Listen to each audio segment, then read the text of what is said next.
ఒకటే ఒక సూటి ప్రశ్నిస్తుండ. రోజా ఒకరోజు ఒక మాట అనింది, ఆర్కే రోజా. ఏమనిందంటే, ఇట్ట పెట్టి జగన్ సార్ చిటికిన వేలు మీద ఉన్న వెంట్రుకు కూడా పీకలేరు అనింది. వెంట్రుకి ఏం కర్మ, వెంకటేశ్వర స్వామి మీ అన్న సీఎం పదవే బీకేశాడు, అన్నకే ప్రత్యక్ష హోదానే బీకేశాడు, అన్నని భయపెట్టి బెంగళూరుకే పంపించేశాడు.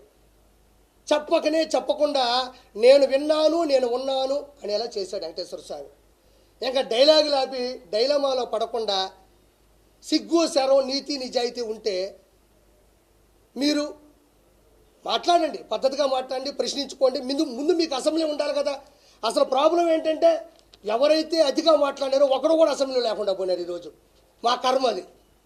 అసెంబ్లీలో ఎవరైతే అత్యుత్సాహంతో మాట్లాడారో దుర్వినియోగంతో మాట్లాడారో ఒక్కరు కూడా ఈరోజు లేకుండా పోయింది. కాబట్టి నేను చెప్పేది ఒకటే, ఈరోజు 20 మందిని తీసుకెళ్లిన రోజా 3,000 కోట్ల రూపాయలు సంపాదించింది అని ఒక సామాన్యుడు, ఒక కమీడియన్, ఒక నెల్లూరు పెద్దారెడ్డి చేపలు పులిసి పెట్టుకున్న ఒక కిరాకార్పి అంటున్నాడు, నీకు దమ్ము ధైర్యం ఉంటే డిబేట్లోకి రాగలవా? 3,000 కోట్ల రూపాయలు నువ్వు మీ అన్నదమ్ములు ఇద్దరు కలిసి ఎత్తేసారన్నది నిజం కాదా? అనిల్ కుమార్ యాదవ్కి 5,000 కోట్ల రూపాయలు నెల్లూరు ఎంపీగా ఉన్నప్పుడు సంపాదించినాడు, ఇది నిజం కాదా?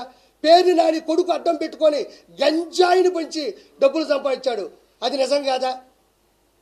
పెద్దిరెడ్డి రామచంద్రారెడ్డికి 1,000 కోట్లు ఉన్నాయి, మిథున్ రెడ్డికి 1,000 కోట్లు ఉన్నాయి, బొమ్మన కరుణాకర్ రెడ్డి, వైవి సుబ్బారెడ్డి, ధర్మారెడ్డి, వీళ్ళందరూ కూడా 1,000 కోట్ల రూపాయలు డబ్బులు. నేను ఇంకో మాట చెప్తున్నా, ఆంధ్రప్రదేశ్లో ఏ శాఖలో కూడా అభివృద్ధి 1% కూడా జరగలేదు. కానీ టెండర్లు వేసి బిల్లులకి సంతకాలు పెట్టి డబ్బులు తీసేసుకున్నారు, ఇది వాస్తవం. ఇప్పుడు చంద్రబాబు నాయుడు గారు అతను ఎంతో కొంత చేసుంటే కదా కొనసాగించాలి, ఎంతో కొంత చేసుంటే కదా దాన్ని మిగతాది తీసుకెళ్ళాలి. 1% కూడా అభివృద్ధి లేకపోవడం వల్ల ఈరోజు 13 లక్షల కోట్ల అప్పుని జగన్మోహన్ రెడ్డి పెట్టి ఋషికొండని బోడికొండ కొట్టి 500 కోట్ల రూపాయలతో ప్యాలెస్ కట్టుకున్నాడు. తాలేపల్లి ప్యాలెస్లో 986 మంది ప్రైవేట్ సెక్యూరిటీని పెట్టుకున్నాడు. 1,000 కోట్ల రూపాయల అధికార దుర్వినియోగాన్ని ప్రైవేటు సెక్యూరిటీ కోసం ఆధునీకరణమైనటువంటి మన చుట్టుపక్కల ఆయన సెక్యూరిటీకి ఉన్న మిషన్స్ కోసం ఖర్చు పెట్టాడు. ప్రతి జిల్లాకి ఒక ప్యాలెస్ కడదామని ట్రై చేశాడు. ఈరోజు ఏమైంది? ఏ ప్యాలెస్ లేకుండా సంకనాగిపోయాడు వైఎస్ జగన్మోహన్ రెడ్డి. కాబట్టి నేను మీకు ఏం చెప్తున్నానంటే, ఇప్పుడు తిరుమలలో వెంకటేశ్వర సాక్షిగా, వెంకన్న సాక్షిగా ఇప్పుడు మళ్ళీ ప్రక్షాళన మొదలైంది. మీరు యూట్యూబ్లో కూడా చూడొచ్చు, భక్తులు చెప్తున్నారు. కింద నుంచి మళ్ళీ టోకన్లు కడుతున్నారు. ఇంతకుముందు 1,200 మీటర్ దగ్గర టోకన్ కడుతున్నారు. ప్రజలారా ఒకసారి చూడండి. మీరు ఆ ప్రభుత్వంలోకి వెళ్ళి ఇబ్బందులు పడి మీరు చాలా అగసాట్లు పడి పైకి రావడం మానేసిన వాళ్ళు చెప్తున్నా.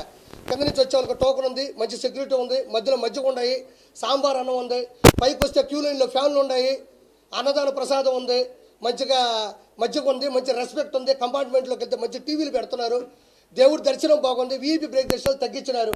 కాబట్టి ఇప్పుడు వెంకటేశ్వర స్వామి తిరిగి వచ్చాడు. ఇంతకుముందు లేడు. 5 సంవత్సరాలు వెంకటేశ్వర స్వామి ఆ కొండ మీద లేడు, అలిగి వెళ్ళిపోయాడు. వెంకటేశ్వర స్వామి లేడు 5 సంవత్సరాల్లో, ఇప్పుడు మళ్ళీ వచ్చాడు. కాబట్టి ఏదైనా పైకి వెళ్ళి సంతోషంగా దర్శనం చేసుకోండి. ఆ ప్రక్షాళన మొదలైంది. కానీ ఇంకొక మాట చెప్తున్నా,